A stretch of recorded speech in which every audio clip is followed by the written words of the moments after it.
I love Luly. Luly is a free spirit. I kind of see her as that girl who in high school had tons of friends but was never a part of one group.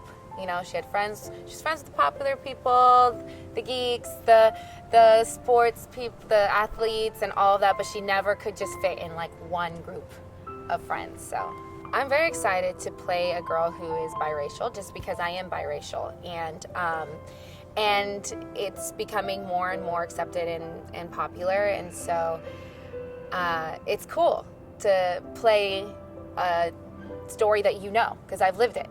It's so cool to kind of see this idea of a council of dads. I think we never want to leave our family members by themselves. Like that's, I think, our greatest fear is like, it's okay if I go, but what about the people when I'm gone that I love and I care about? And so I love the idea of this father taking the initiative and wanting to be able to make sure that there is support for his family and all of that stuff. So, you know, Luly has such an interesting perspective because she was with her dad first by herself.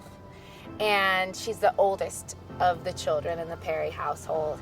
And so I think as any child, I'm not the oldest in my family, but I would imagine being the oldest of multiple children, of multiple siblings, you have a different perspective because you get to see these humans grow up. It's kind of like you're kind of like getting a perspective of the parents too, because you're getting to literally see a person be birthed and go through school and grow up and find their personality and find where they belong in the world. And so you have a different perspective. And in that case, Luly does have multiple perspectives in a sense, and I think that's why she's drawn to writing, because she was by herself with her dad for a while before she got to experience what a traditional family felt like. Well, the reality is that Scott chose Luly. She wasn't expected, her birth wasn't expected, and he really made her a priority in his life.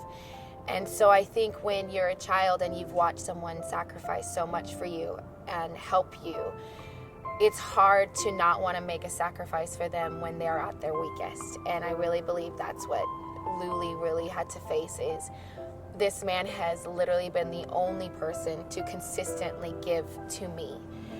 You just either have to go with it or reject it. And I think Luly is a person who, well, I think with illness, one thing that happens is you realize life is precious and that you can't control everything, and plans don't always go the way that you want. So you kind of start to live in the moment instead of trying to control every aspect of your life. So I think it's good because you kind of explore the idea of what is family? Is family blood, or is it the people who experience life with you and choose you?